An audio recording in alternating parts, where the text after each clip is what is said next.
Oh, hey, I hadn't seen you there.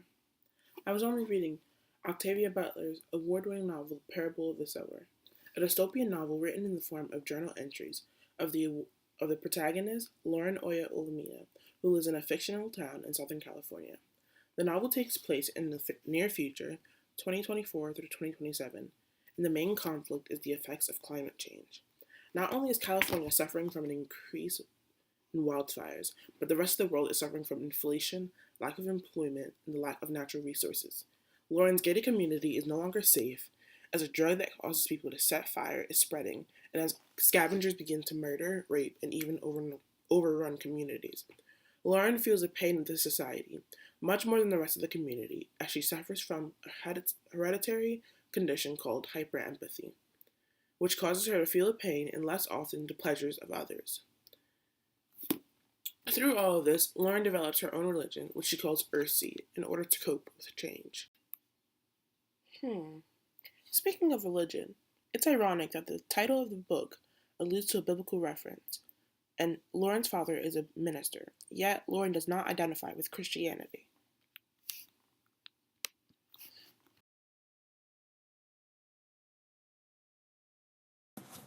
The parable of the sower is a simple story that Jesus tells to illustrate a spiritual and moral lesson in Luke chapter 8. It reads, A sower went to sow his seed, and as he sowed, some fell by the wayside, and it was trodden down, and the fowls of the air devoured it. And some fell upon rock, and as soon as it sprang up, it withered away because it lacked moisture. And some fell among thorns, and the thorns sprang up with it and choked it. And others fell on good ground, and sprang up and bore fruit an hundredfold. Octavia Butler, an African American author, was born in Pasadena, California, and was inspired to write from the books she read, mostly fantasy. Many of Butler's books discuss issues of race, gender, politics, sexuality, and religion. The Parable of the Sower happens to talk about all of them. Throughout the novel, Butler focuses on the ability to coexist with other races. Specifically, she writes, The Garfields and the Balters are white, and the rest of us are black. That can be a dangerous thing these days. On the street, people are expected to fear and hate everyone but their own kind. As for gender, Butler focuses on the idea of gender essentialism, which is the idea that men and women act differently and have different opinions in life because there is a difference between the sexes. With her character, Joanne, who doesn't believe that she can survive outside the walls if all you know how to do is take care of babies and cook. And also with Lauren's younger brother, Keith, who insists that he should be able to leave the gated community because he's a man. And he says, I am a man. I shouldn't be hiding in the house, hiding in the wall. I'm a man. The entire book is about the politics, and Butler talks about near state of anarchy, and she, is giving readers a message about climate change and its effects.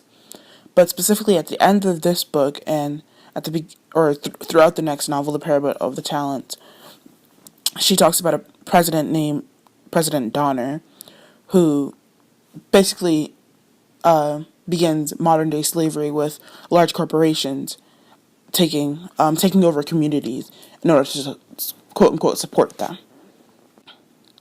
As Lauren's hyperempathy doesn't allow her to feel much pleasure, she writes, There isn't much pleasure around these days.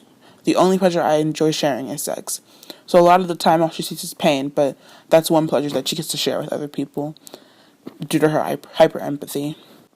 There are two instances in specific that Butler goes into detail about Lauren's sexuality.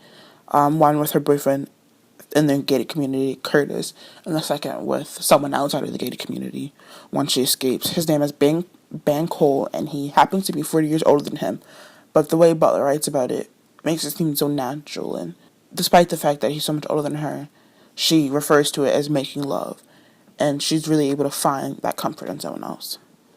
On page 7 it reads, At least 3 years ago, my father's God stopped being my God. I let my father baptize me in all three names of that God, who isn't mine anymore.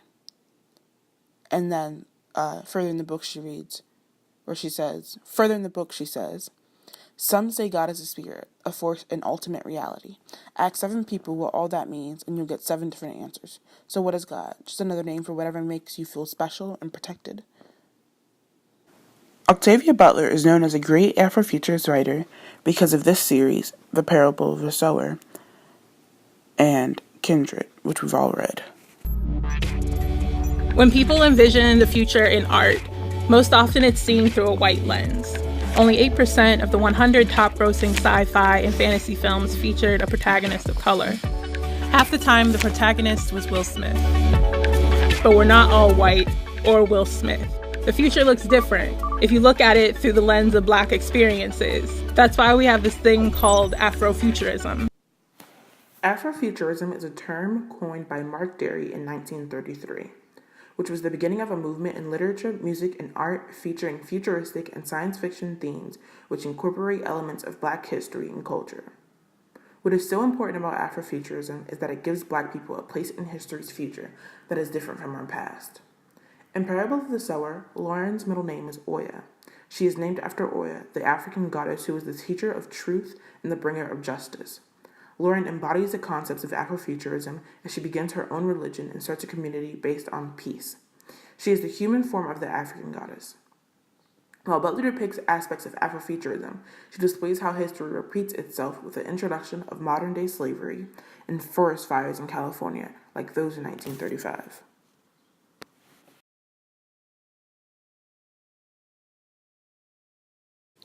Afrofuturism is seen in many ways in our society.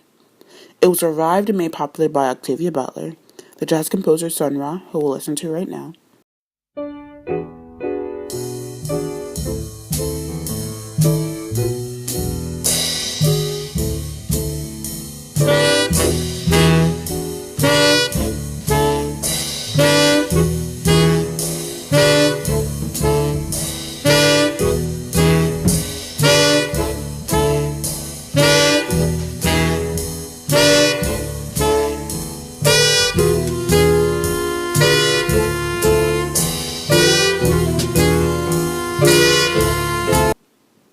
In films like Black Panther.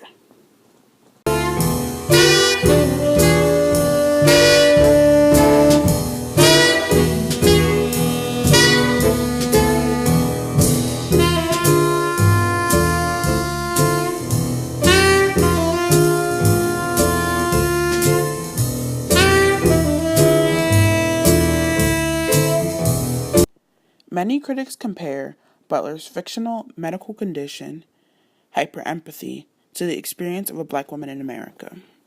In Their Eyes Were Watching God by Zora Neale Hurston, one of the characters says that Black women are the mules of the world. They hold up and carry the weight of the entire world. Butler also makes a similar comment with the concept of hyperempathy.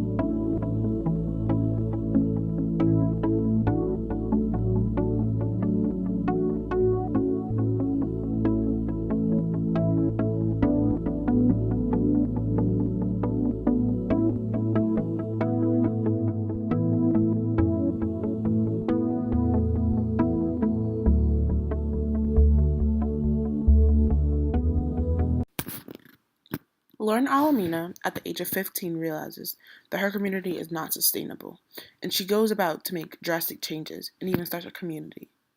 Let's be the Lauren Alaminas of the world. In the words of Lauren Alamina, all that you touch, you change, and all that you change, changes you. To end this video, I just wanted to say that as we part ways, I hope you remember those words and that you go out and make the world a better place.